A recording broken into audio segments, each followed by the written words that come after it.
Yes, the highlight of Dynamite. Lio Rush versus Shelton Benjamin. And now they can't say that none of them know how to do this because they got a tutorial on their own program. If anybody was watching the monitor, this is what it looks like. Lio Rush came out with a girl in his corner. I don't know who the Layla Gray. Okay, well, there you go. This match had everything I like. Layla Gray and Lio Rush has always entertained me. Wait a minute. I thought she was a porn actress. Layla Gray? Layla Gray. No, but every woman in wrestling is kind of named after, like, they all have porn names. Sasha Gray is who I'm thinking about. Oh, that's who you're thinking about, really? A fine young woman. Where is she today? Many talents. Where is she today? I don't know, but if anybody's got any phone numbers or contact information, keep it to yourself. CornyDriveThru at gmail. No, at gmail.com.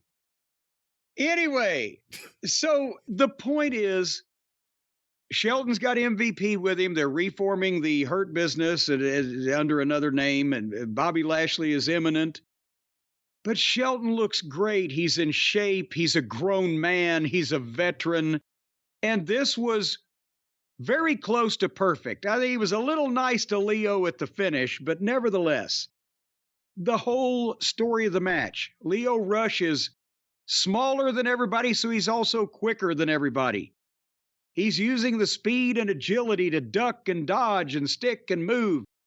And the only chance he has to rock Shelton Benjamin is catch him off guard.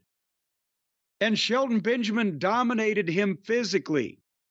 He'd take him lightly every once or twice and get rocked, but he never took big bumps or was what you could call in serious trouble. He worked to the level that Lio Rush is presented at on the card and his size.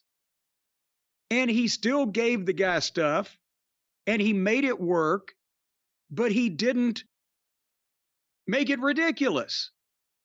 And even though Lio got some hope spots, really the outcome was never in doubt, and you didn't want it to be, because this is Shelton's first appearance on television.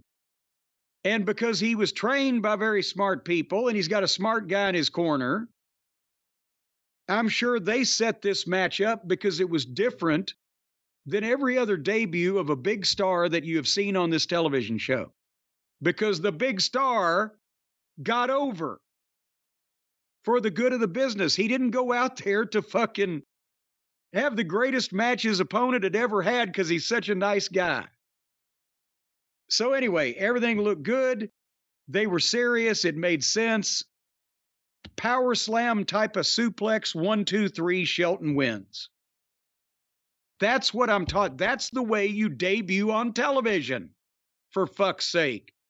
Is this hard to figure out? Well, Shelton looked good. He looked gigantic in AEW.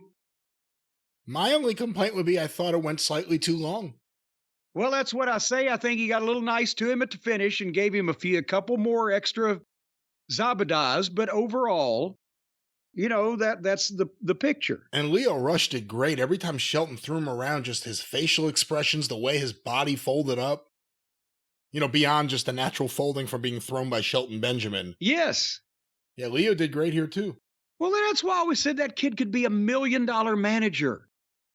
Because he's got a slappable face and a loud mouth, and he's so minute, nobody will ever take him seriously as a wrestler, and he'll never be in the main events. But as a manager that could be pressed into getting his ass kicked when it called for it, you could make a fortune with that guy.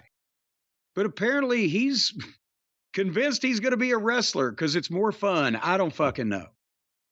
And then MVP cut a promo that was, again, very good and heelish, and you believe him. And he called out Swerve to, well, he didn't call him out, but he told Swerve to reconsider his offer. Kind of an or else type of thing. And then I can't remember whether it was after a break or just in the back. You had Renee Moxley-Good with Swerve and Nana. And Swerve basically said, anywhere, anytime, any place, make it happen. Maybe happening very quickly, but I guess they need something for Swerve to get into. But I'll be interested to see Swerve and Shelton, because I guarantee you there will be no hypodermic needles involved on Shelton Benjamin's part. And I bet you that he will get the best match out of Swerve Strickland that anybody has, because they won't be doing bukus of gymnastics or tons of dangerous indie shit. They're both athletic, and Shelton can channel him to where he uses it as a strength instead of as a weakness. Beyond the match, the promos, the look, everything, what have you thought so far of the presentation in AEW of MVP and Shelton Benjamin? They're making him look like a big deal. Yeah. And they're making him look like a main, and MVP hasn't been like Mark Sterling or Stokely Carmichael or, Don Fowlis or any of these Stokely Hathaway for those new listeners. Stokely Hathaway, sorry. The more famous Stokely wins person. Out. Yeah. But he's not been a silly, flippant, frivolous comedy figure. He's been a fucking star from a big company that has a big track record of putting together stables that has come in, and it's being serious. And that MVP or Shelton, either one, are not really going to do it any other way. So we'll see what happens and how many people that they can find that can actually work with serious professionals in this company.